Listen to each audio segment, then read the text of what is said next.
At the end of the day, email should be your friend, not your enemy.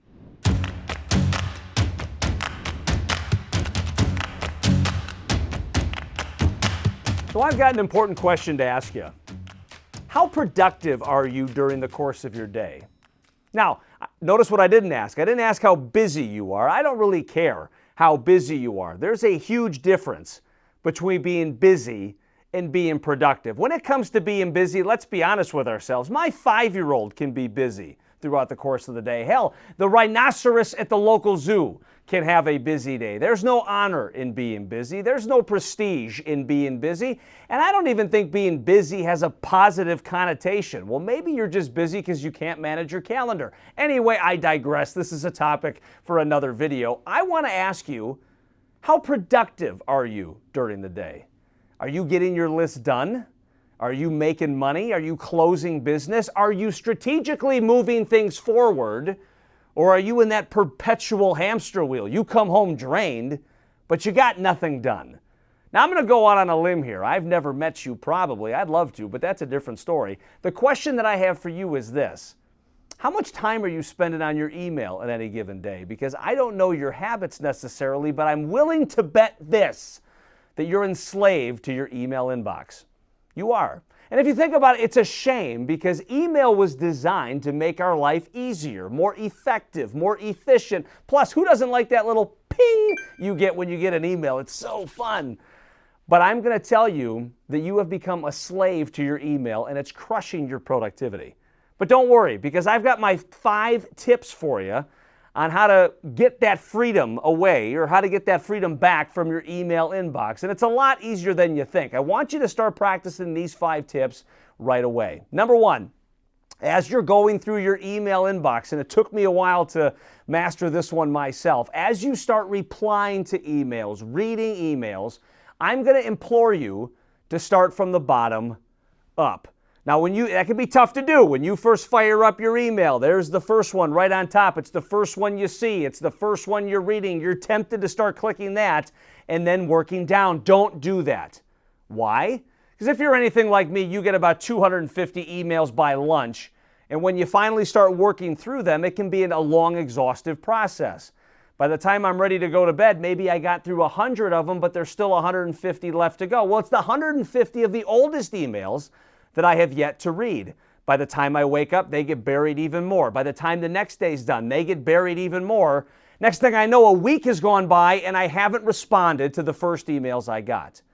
You don't want to forget those. You don't want to get lost. You don't want to upset people by not responding to their emails in a timely manner. So rather than going from the top down, friends, go from the bottom up. It will ensure that nothing gets lost in translation and that you're staying on top of those in a timely, efficient manner. Number 2 is only keep your email open throughout the day 2 or 3 times. That's it. The old Paul Neuberger, what he used to do is while he was sitting at his desk, Microsoft Outlook was always open. Every time I got an email, what's that? Every time I heard the ping, what's that? Well, what started to happen? I'm in the middle of a project. I'm in the middle of something important. My email pings, I turn over to start answering it. That leads to a phone call. That leads to a meeting. Next thing I know, 2 hours later, I still haven't gotten back to my project. If it's important, they will call you. If it's important, they will find you. You don't have to respond to every email as it comes in. And if you only have your email open, let's say from 8 to 8:30, 1 to 1:30, and 4 to 5, you're more in control of your day and you're going to stay on task. Keep that email closed throughout the day and only open it about 3 times throughout the course of the day. Number 3 is try not to send too many emails during the day. You can send an email at 4 o'clock in the morning just as easily as you can at 2:30 in the afternoon. Use those working hours between 8 a.m. and 5 p.m. to do things that you can only do during the hours of 8 to 5. You can only run meetings between 8 to 5. You can only make phone calls between 8 to 5. Who wants to get a call from you at 3:30 in the morning? I may be up, but I'm digressing. Do things during the day that you can only do during the day and find some time to do emails maybe before you go to work or maybe before you go to bed. That way you're not losing productivity and that way you're focusing on what really matters during working hours. Number 4, this one's of vital importance I would say too. If it takes you more than 5 sentences to write an email, don't write the email. Call that person. Visit that person. Have a conversation with that person. Why? You might have noticed this already, but I'm a fast talker. People talk faster than people type. For me to type up 10 sentences, that might take 15 minutes. For me to talk 10 sentences, that might just take a fraction of that. I used to work with a gal many years ago. She used to write 15-paragraph emails. That probably took her 45 minutes or more. What a waste.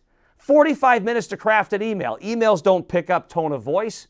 Emails, being the major time suck that they can be, what is that taking you away from? If it's going to take you more than 5 sentences to type an email, pick up the phone, visit that person. It's going to save you on time and make you more efficient. Last but not least, your email inbox should be so clean that you never have to scroll to see older emails. I never have more than 10 emails in my inbox at any given time.